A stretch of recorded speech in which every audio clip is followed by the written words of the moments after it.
ladies and gentlemen, to MBR, or as we like to call it around here, Nothing But Rants, the show where I find topics that I'm oddly passionate about and I pontificate upon them. These are not hot takes, but rather takes that I'm hot about.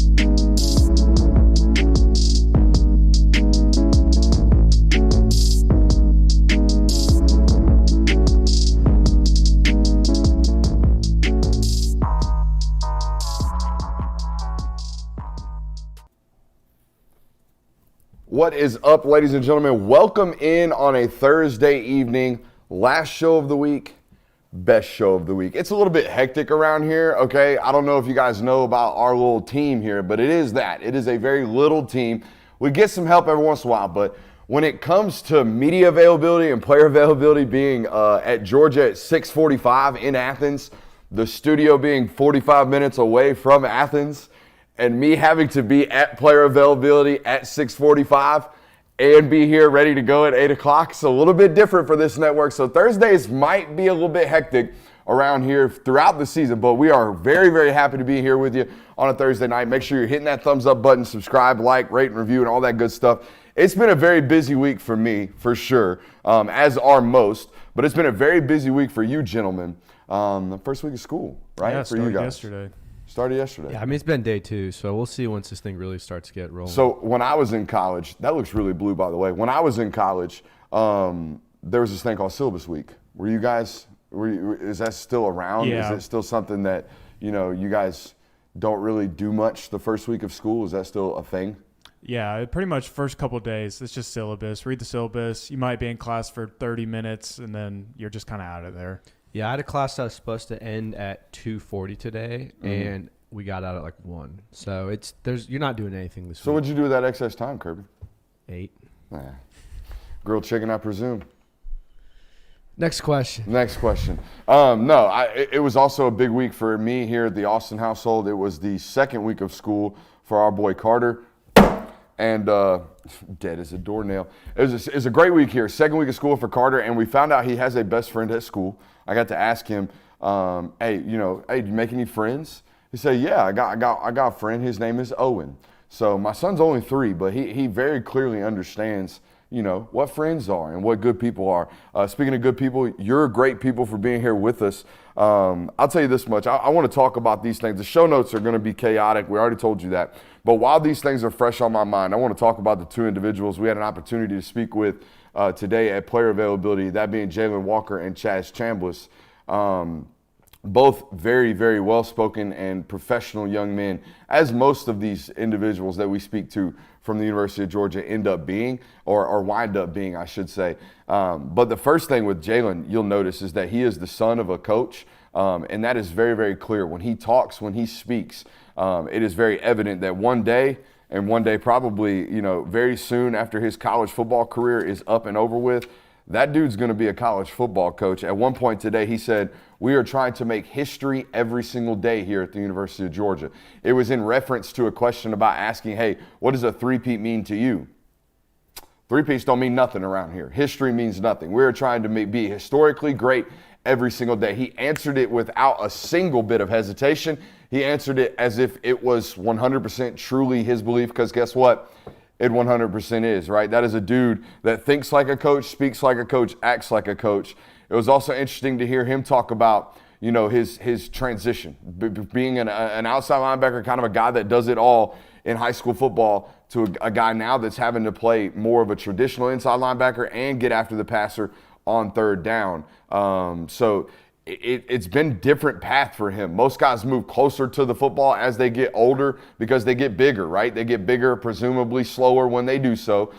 He is a football player that's worked his way back from an outside linebacker, stand-up, hybrid guy. You go watch his high school tape. He's standing on the edge. He's doing a lot of that stuff that he did as a true freshman, last year, right? Walking in, Nolan Smith gets hurt. They need help on third down. Jalen Walker has an ability to do so and the measurements to do so as well. It's a guy that's like 6'2 and a half, 240, 245 pounds. He's a very large individual. He can hold the point of the attack on the front side of, run plays and things like that as well. So he has the ability to do a lot of that stuff, but moving back and standing up is very different for a lot of people, and that progression has taken a little bit of time. It was interesting and professional, again, his approach. Listening to him speak today, extremely, extremely well-spoken young man. Like I said, he's going to be eventually one day a head football coach somewhere. And I would definitely play for him. Just, I know that's a saying around here. We might have to make shirts. I'd play for that guy,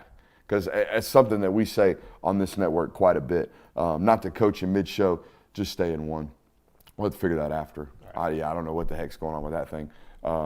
Anyways, probably my fault. I probably mess with it doing something. But we'll stay out of 3, and we'll just stay here on camera 2. Appreciate you guys. No, let's talk about Chaz Chambliss first of all. Okay, that dude. Okay, I don't know how long that press conference was, but it wasn't very long.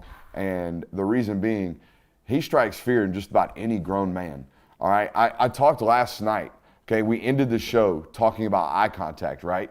Talking about, hey, if you want to fix your body language, fix your eye contact. Bro, Chaz Chambliss stared through your soul. I mean, he will stare right through your soul and give you eye contact until, like, you ever heard that saying with dog trainers where, hey, the alpha holds the eye contact the longest? If you grab that dog's face and you say, hey, and you just stare at him or her and lock eye contact with that animal, the moment their eyes dart away, you got them. Like, you're theirs. That is very clearly Chaz Chambliss' method with interacting with other humans, bro. It's straight-faced. It's eye contact staring right through your soul. I got to thinking today, Kirby walks around with that microphone all daggum day at practice. Chaz Chambliss walks around that office with a microphone yelling at Kirby. You call that film study? Show me film study. You know what I mean? Like, he is wearing that ass out all day long, and he's got that mentality, dude. He's a different breed. Mm-hmm. Yeah, I heard that they're canceling Shark Week and they're doing Chaz Week, and it's just a week-long montage of him decleating people on the football field. I'd watch it. Yeah. Yeah. Well, you know his tears can actually cure cancer. His tears can cure cancer? But it's a shame because he's never cried. Oh, that's why we don't have a cure. Exactly. That checks out. Anymore? We could do this all night, honestly. I want to do this all I bet night. you Chaz Chambliss sneezes with his eyes open. I heard Achilles didn't fear a man because Chaz Chambliss hadn't been born yet.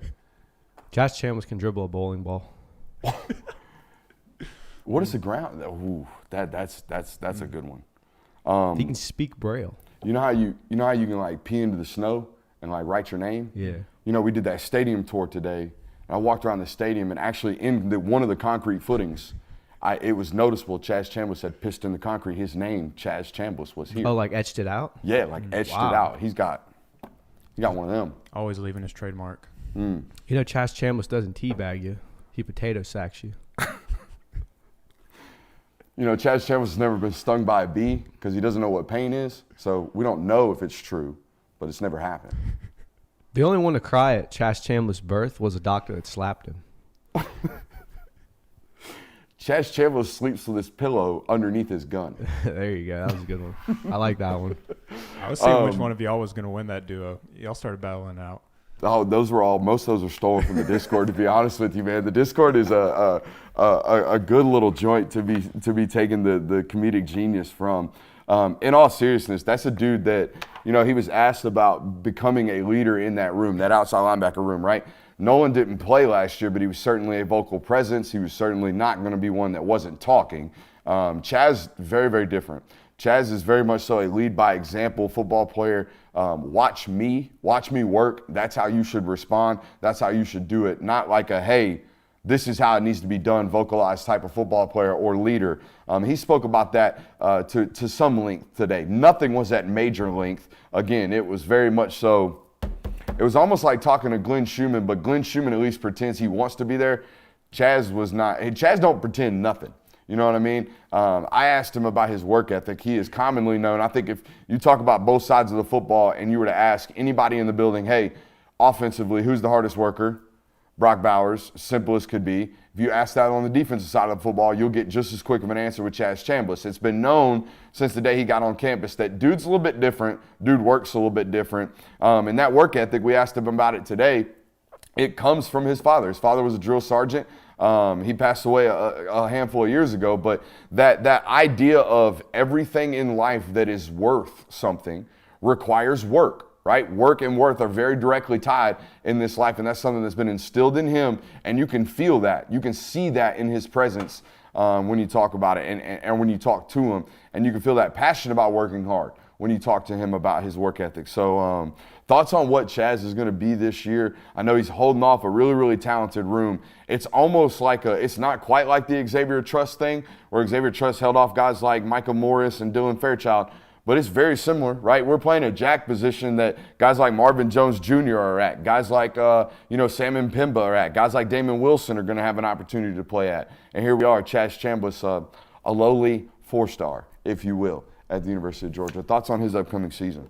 I think the thing that makes you feel comfortable about Chaz Chambliss and him playing probably a lot this season is the fact that regardless of what is going on in the field, he's always going to give you his all. He's going to be going 100 miles per hour. He's got a full-on motor, and he may not have all the measurements that all these other guys do at the jack position, and he may be a little bit undersized, and people might say that he doesn't exactly hold a very compared to other guys that have been in that position, but he's always going to be giving you his all every single rep, and that's important to have in a defensive position like that. So I think the word you're looking for is freaky. Yeah. He's not as freaky as those other guys in that room, but he doesn't have to play that way. He plays with edge, like literally. He plays with an edge and a motor, and all those different cliches we typically use to describe people who look like Chaz Chambliss, but he certainly plays that way. There is no doubt about that. What you got? I think it's just going to be very important to watch him kind of be that veteran of that group on the D-line to kind of anchor that position, similar to what Nolan Smith did last year. Obviously, they're two very different leaders, but I think having him on that anchor edge at the jack position is going to be very important. One of the games that I thought he played his best in last year was the Ohio State game. If you go back and watch that tape, he's finally getting to the point where he's playing fast. We talk about that on this network a lot. It takes a while, particularly in this defense at the University of Georgia. It takes some time before you're fully comfortable, ready to go. You're not thinking you're just playing. And that's a football player who has to be thinking instinctually. He has to be playing fast and free. We talked to him today about his high school transition. He was a 3-3 stack linebacker. So he kind of played Mike, kind of played edge. He did a lot of what those Mississippi State linebackers do now, where they just kind of stand up on first and second down and they plug wherever they need to plug, and they blitz and they fire and they do all kinds of crazy stuff. That's what he was doing at Carrollton. And then on third down, he would get out and he would rush the passer. So this isn't a football player that was down in, down out, having his hand or having a stance of a pass rusher until he kind of got into college, and it's something that he's growing into. Both of the guys that we talked about or got a chance to talk to today were football players that are still in growth periods, if you will, growth phases of their college football career. Yeah, I'm interested to see what he will look like this year now that he's going to get like a full run at things for an entire season. And, I mean, it seems like anytime he's in on the field, everybody's watching Chaz Chambliss because they want to see him take somebody's head off. But he brings the juice, man, and I think he'll play a pivotal role in that and just bringing some excitement. You mentioned bringing the juice. Jalen Walker had a term today. He called them juice guys. Okay, so they were asking him, hey, who's the energy folks around the football team? Who's the vocal leader? And Jalen said, I called these two guys juice guys. And the first one he named was Pop, right? Jamon Dumas Johnson, and he named Kamari Lassiter. He said those are juice guys. Those are guys that are always talking. Those are guys that are always bringing the energy and showing some love. Speaking of showing some love, make sure you're hitting that thumbs up button. We got a loaded show for you guys. We're going to give it out preseason awards, okay? We're going to be handing out fake trophies and preseason awards left and right on tonight's show. It's time to start making some opinions and some staunch stances on college football as we near week 0. Just coming up next week, bro, we are here. If y'all don't know, we are here. All right, so start showing up and showing out on this channel as we continue to ramp up the content. And then we're going to talk about the toughest matchup for the University of Georgia, not named Tennessee. Okay, I don't want the takes about the Tennessee game. In fact, the November 18th matchup against Tennessee, that's either going to be the biggest game of the year. It's going to decide who's going to the college football playoff out of the SEC Eastern Conference, or Georgia's going to be undefeated and Tennessee's going to have a couple losses, and it ain't going to mean a hill of beans. We ain't going to really know that until mid-October. So we can overanalyze that football game as much as we want, but let's overanalyze the rest of the football games that might catch them up on the season's end this year. Let's start doing. Y'all want to do preseason awards first, or do y'all want to start talking about this toughest matchup? What y'all want? We can do awards. Let's do awards. Let's start knocking them out. All right, we sent this list out for you guys today. We're going to give an MVP award out, and here's the deal. Everybody knows that if we were to really, truly vote these things, we would put Brock Bowers down on a lot of these things. Okay, so we're going to go about doing this in a different way. We're going to go about doing this in a not Brock Bowers way. Okay, so when we talk about the MVP and we rank these and we select these, understand Brock was not an option. Same thing for Offensive Player of the Year.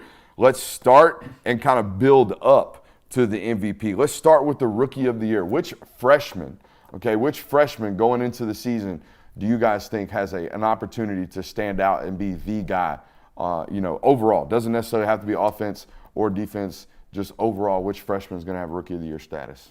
I think Jonel Aguero kind of feels like a shoo-in at this point because he is going to get probably the biggest workload among all of the freshmen, especially defensively. And he's going to play a pivotal role at star. He's going to play a position that can heavily impact the football. He can make big-time plays. He's going to play a crucial role in several games. The Tennessee game that you mentioned, he's probably going to play a big role in that. So I think Jonel Aguero is going to be the guy for that. And I think it's an obvious selection based off opportunity, right? I'm not saying Tyke can't do those things, but there is a certain skill set that Jonel Aguero will provide this defense, a defense that loves to play man coverage, okay? So they selectively play guys based off, whose skill set's better. So when they want to be a man coverage football team this year, we told you over and over again on this network, we think it's going to be number 8, Jonel Aguero, the true freshman. What do you got, Kirby? So I kind of looked at it a different way. I looked at rookie as someone who's making their first appearance.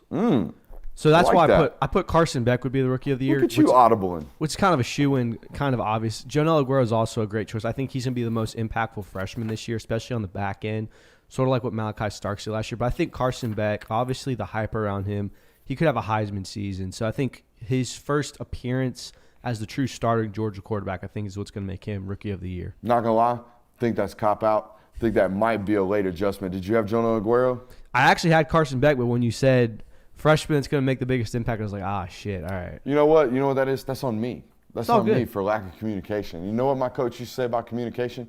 That's a problem we can fix.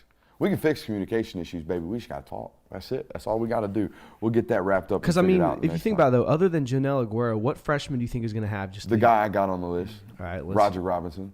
I think Roger Robinson can have a freshman year this year because of the opportunity. So think about opportunity, right? Mm-hmm. And if you look at that class or if you look at that running back room right now, let's say Kendall Milton is touch and go. Let's just say Kendall, could be very, very healthy week 1. They're aiming for him to be week 1. It looks like he's going to be ready week 1. But let's say they don't rush him back onto the field because, hey, I don't know if you guys have followed this program, but Kirby Smart doesn't do that. If you're hurt, if you're dinged up, if you're nicked at all, he's not going to play you against Tennessee Martin, UT Martin. That's not how it's going to work, right? He's going to get the other guys some burn. He's going to allow you to get back to 110% before you get out on the field. So that leaves a vacancy of short yardage early down runs, right?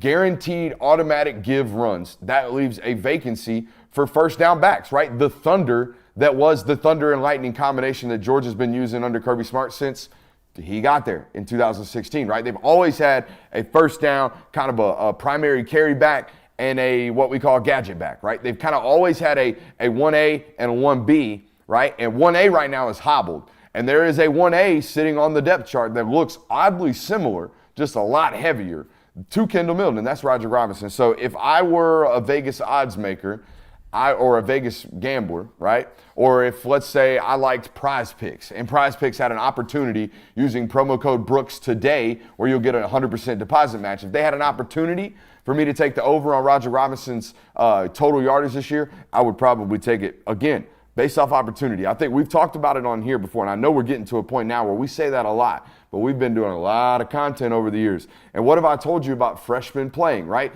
We think you have to have a physical capability to do so, right? The transition can't be hard for you physically. You have to be big enough, strong enough, fast enough to play. He's certainly that. He is certainly big enough to play. You have to be mentally prepared, right? The transition from high school football to college football can't be too much for you. Luckily, he plays the running back position where, let's be honest, it's not the most difficult to pick up the playbook at that position over all of them, right? And then you have to have the opportunity to play to get some opportunity to play on the football field, and he certainly has that this coming season for the University of Georgia. So yeah, I'm going to go with him for Rookie of the Year. I'll keep going here. We're going to start on the defensive side of the football here. Let's talk about Defensive Player of the Year. And I'm going to go first because I know you guys won't have this guy on the list. You'll probably pick the normal ones, right? The Malachi Starks of the world, the Jamon Dumas Johnsons of the world, those types of guys. the most valuable player on the defensive side of the football this year and the guy who should be player of the year if Georgia's going to live up to the standards of what they consider defensive football under Kirby Smart, Nazir Stackhouse has to play outside of his mind. Nazir Stackhouse has to play like the top 40 pick that building believes he is, okay? That building, you walk around, you talk to him, say, hey, coach, who's a guy? Who's the guy on this defensive line that the NFL is slobbering over already? Nazir Stackhouse. They're ready for him to get to the NFL. They're ready for that guy to live on downs 1 and 2 in the NFL. He's going to have to play outside of his mind if Georgia's going to live up to this sub 100 rushing yards per game average that they've had since, I don't know, 2018. You look rather upset about that selection. I don't disagree with you at all. Yeah.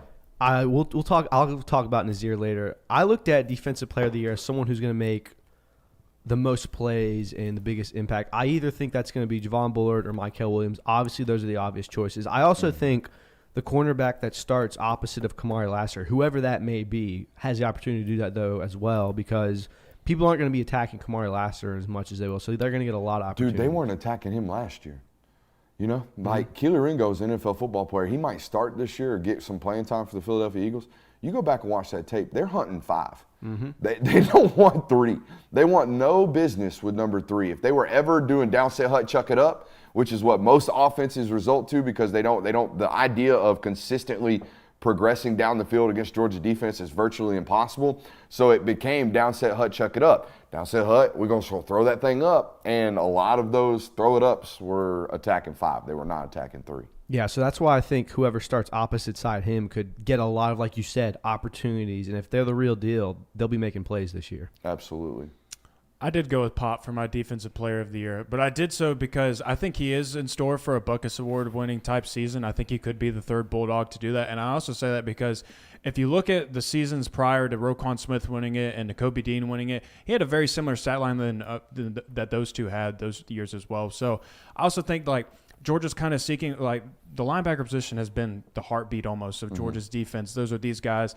You talked about him being a juice guy. That's what Jalen Walker said. I think he will be that for Georgia this year. And I think he will be probably the most impactful player on defense. Those names you mentioned, maybe not Nakobe because Nakobe played on a defense that he wasn't going to be a tackle hound. But those other names, Roquan and Monty, that was like a 45, 65, 90 progression, right? They had 45 tackles when they first got on the field.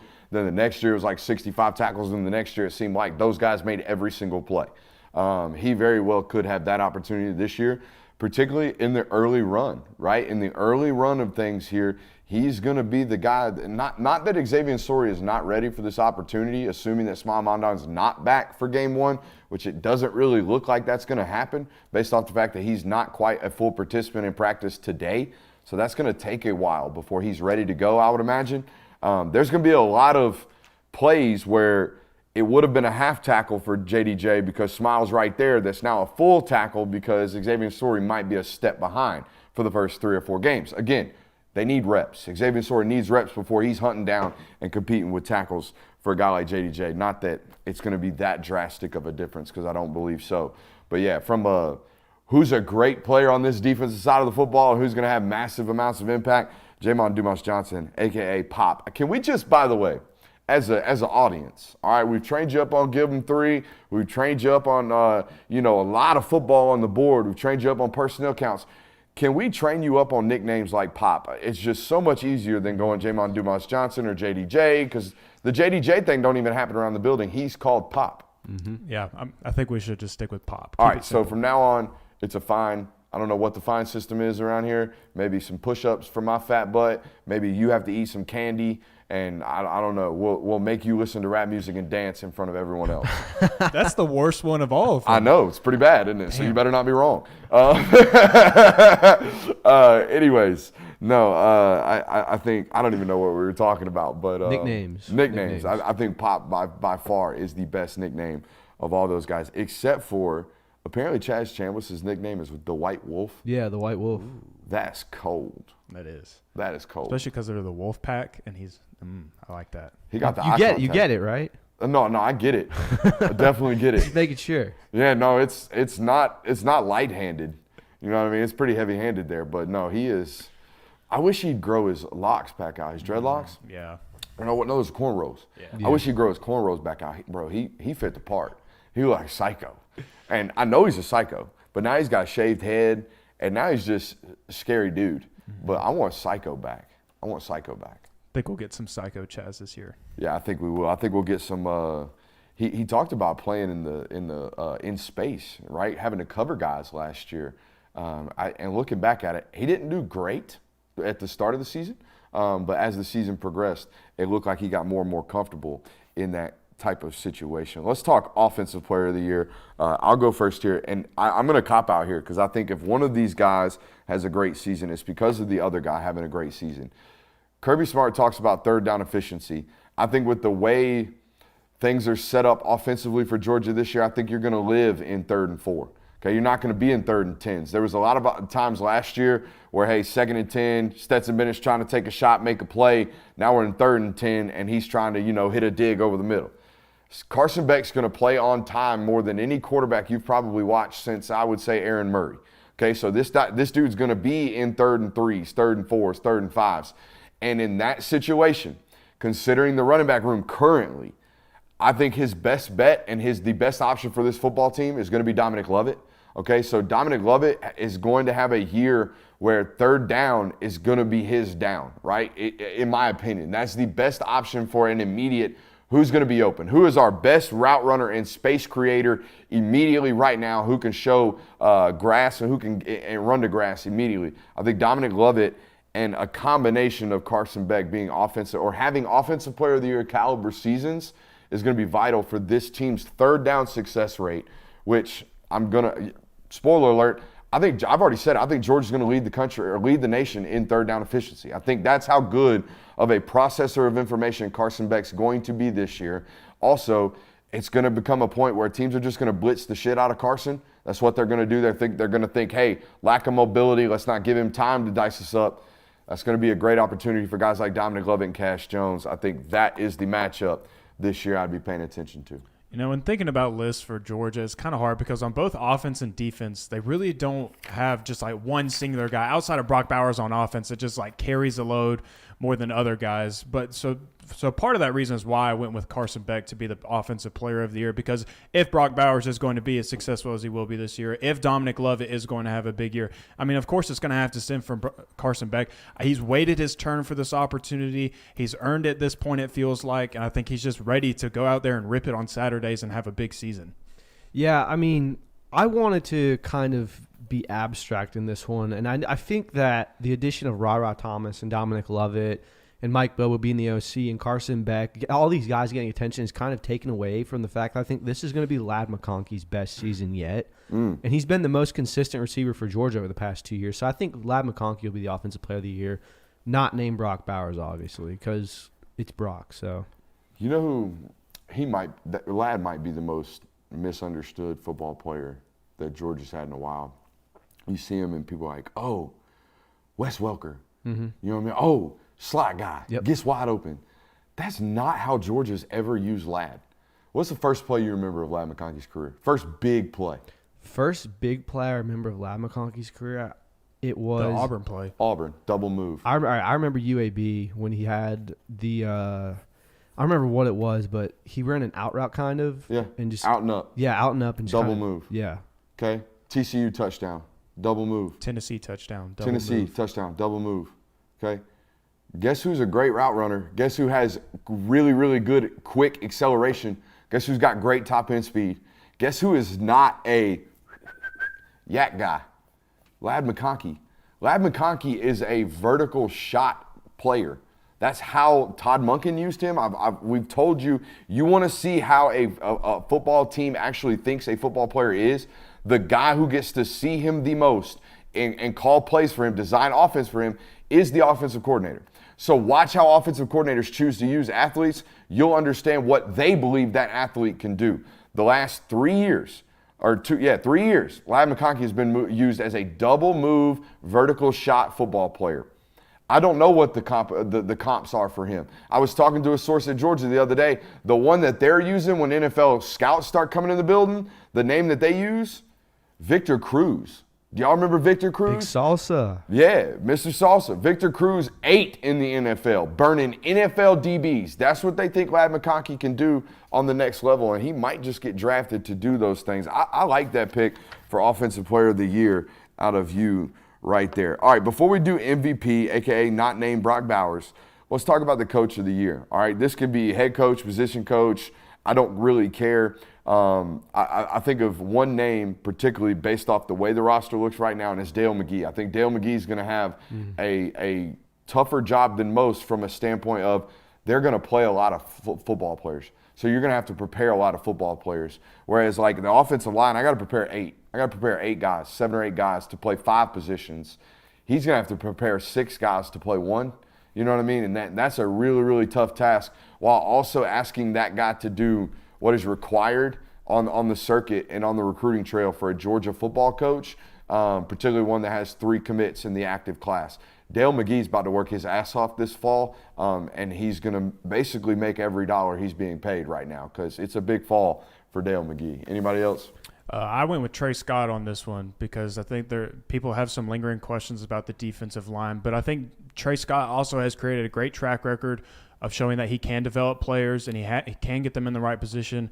I think with the combination of Michael Williams, Azir Stackhouse, Damon Wilson as a freshman, a combination of just some veteran guys and some freshmen, I think by the end of the season, we could be sitting here and saying like, damn, Trey Scott did a tremendous job with getting the defensive line ready, and they ended up playing a massive role and were one of the better units for Georgia this year. For sure. Kind of cop-out answer, but I went with Mike Bobo. I think if you go back to when he was first promoted, a lot of people scoffed at that. A lot of people had whatever flashbacks you remembered mistakenly from, oh, we're just going to run dive up the middle every play. The draw play. Yeah, draw up the middle. Oh, this is going to be terrible. Our offense is going to suck. I think he's going to make a lot of people eat those words. Georgia's going to have a great offense this year. I think it's going to be a lot because of Mike Bobo.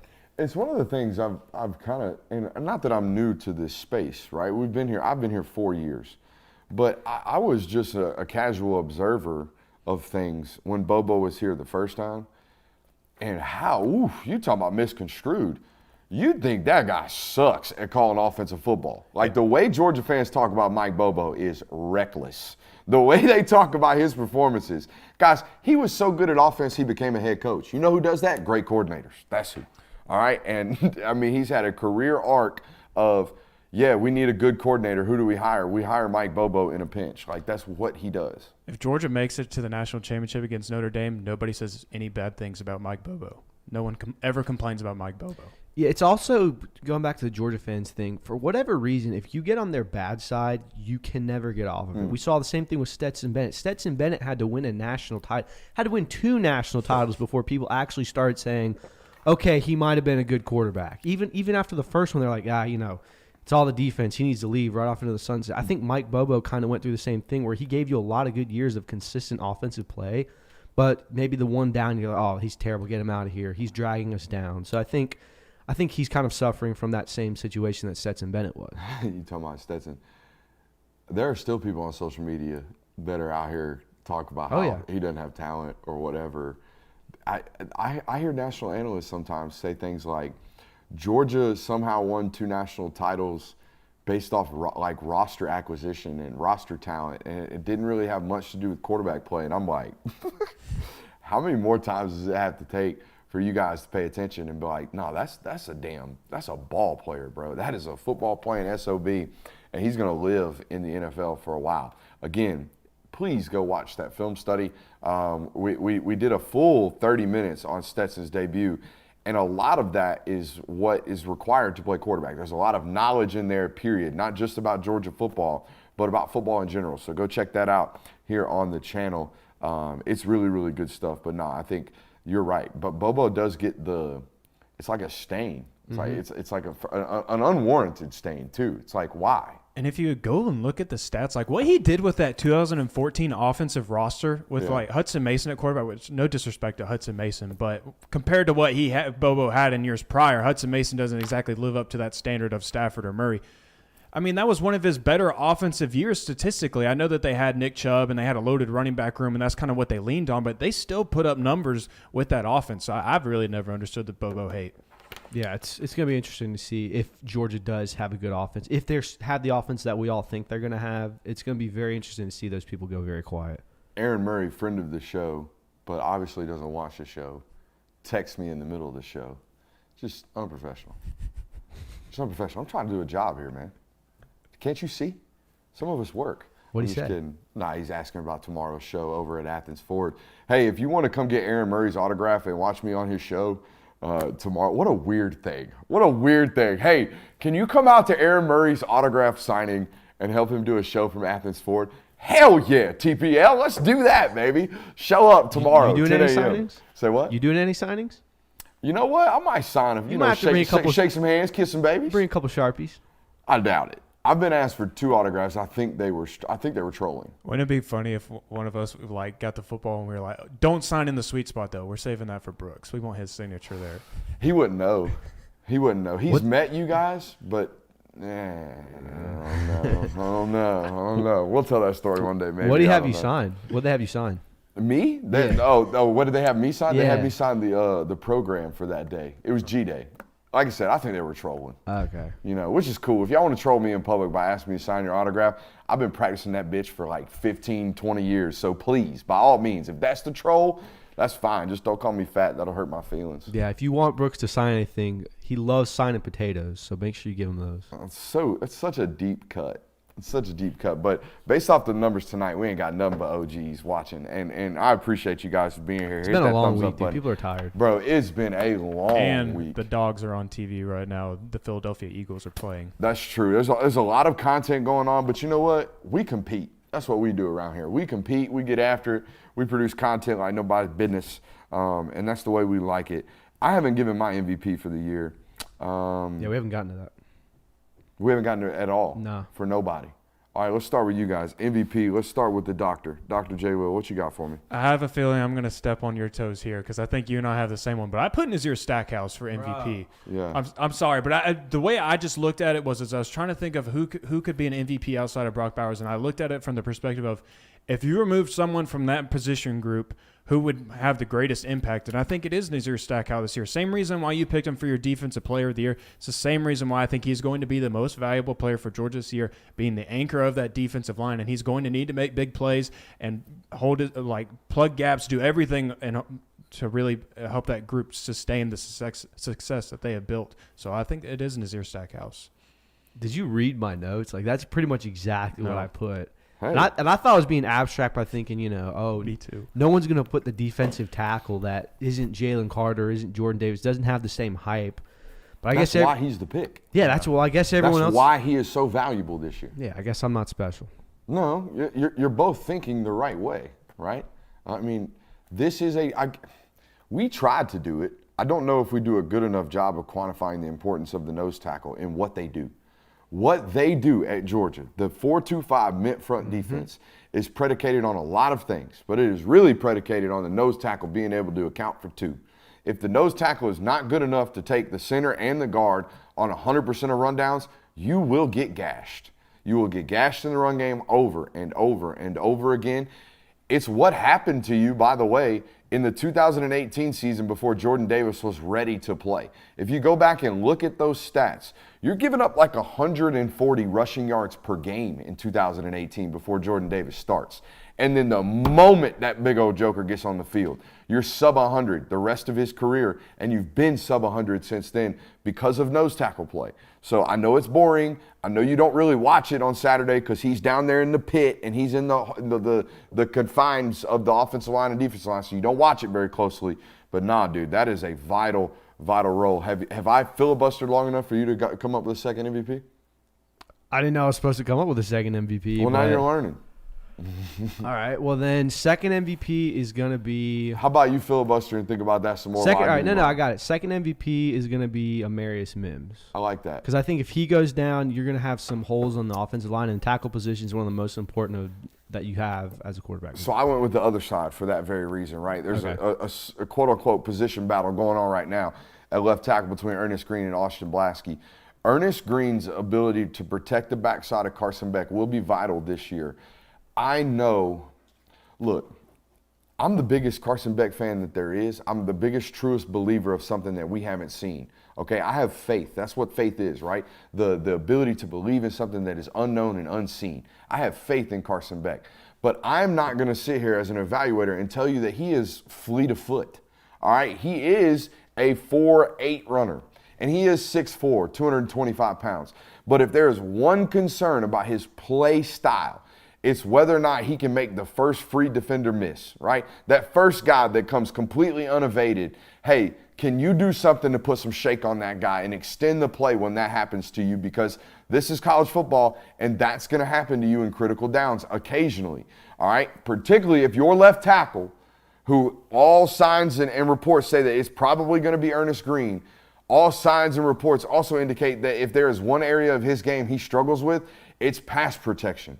He is ready from a run game standpoint. He can move guys off the football, but that kick slide still needs work. So if that's the case and we're getting a short edge at left tackle, that's vital, man. That's going to be huge for whether or not, Carson Beck is naturally comfortable. Again, I think his pocket ability is great. He maneuvers the pocket perfectly fine. We've shown you that on tape here, okay? That's fine.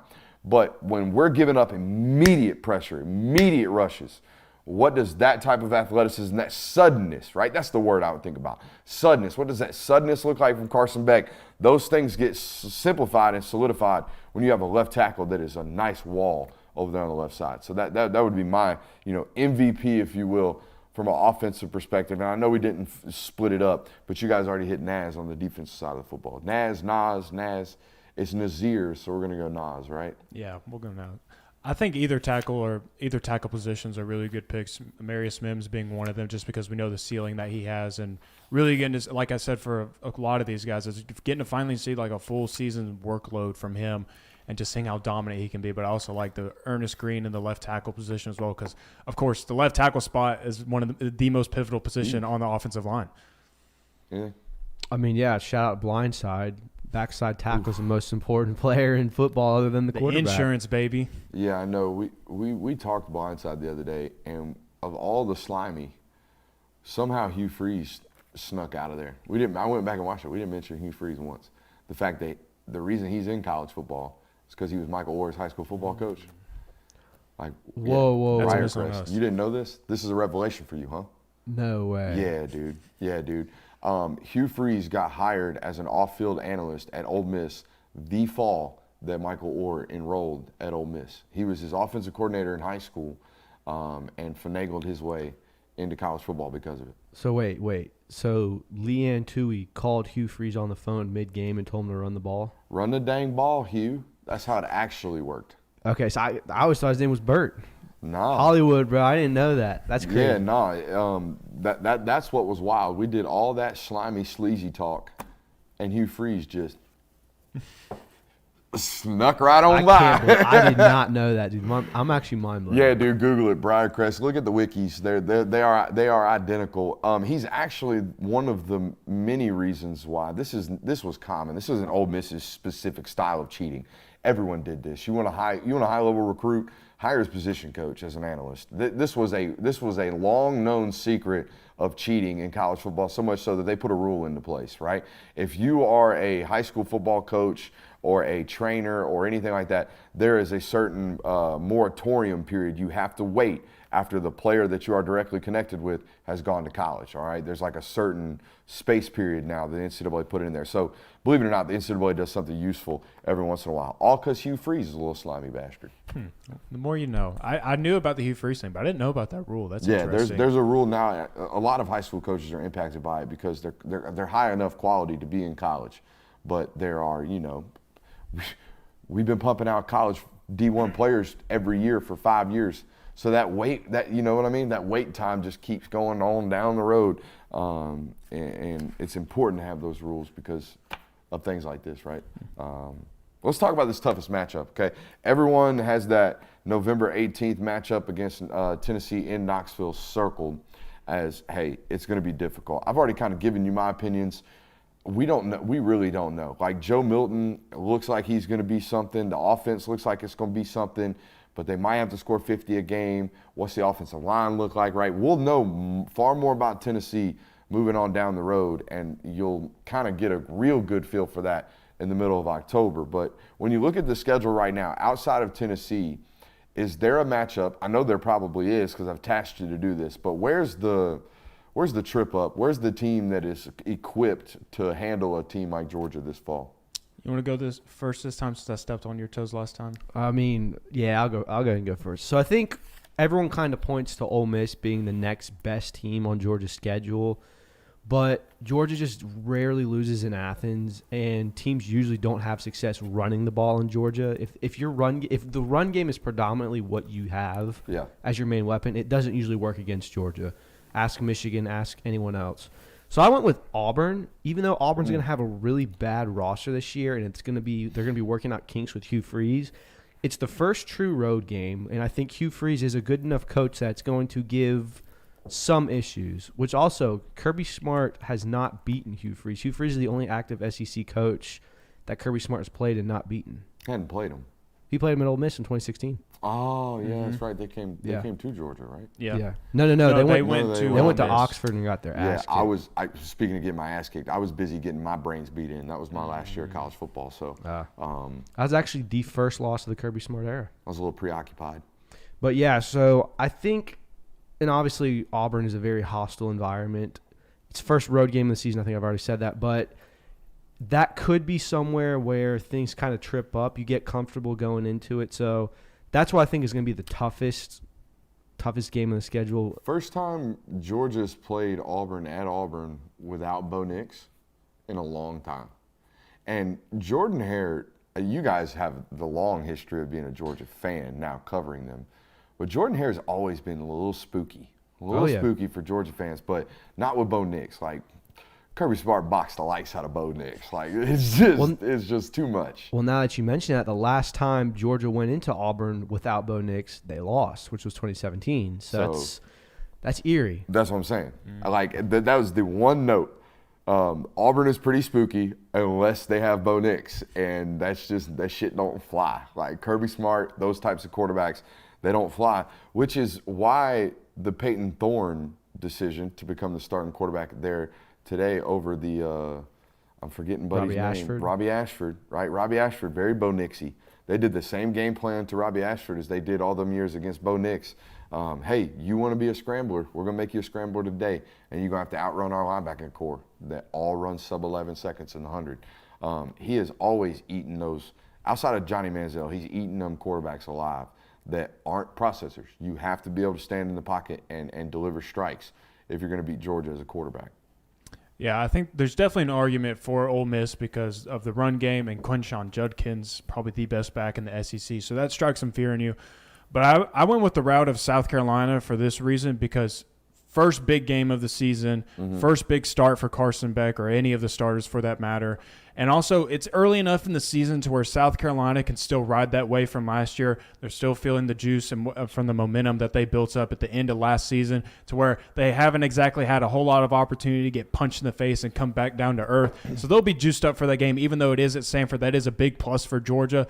But I could see if there was something to go wrong, like nerves up in the quarterback, like maybe playing a little tight to begin with, things aren't going your way, momentum starts to creep away from you, I think it could be South Carolina. Yeah, if they don't jump on them early, let them linger, that type of deal.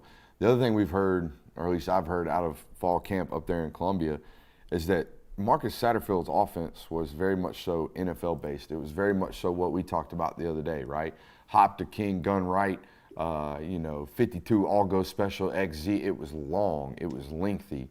Whereas where Spencer come from, a high school offense that was red 5, yellow 7 scissors, right? And then he went and played for Lincoln Riley at Oklahoma, mesh, yellow 7, like that. I mean, that's it. That's how simple the play calls are. You're working half-field reads. If that guy's not open, we got a check down in the flat. Let's go right now.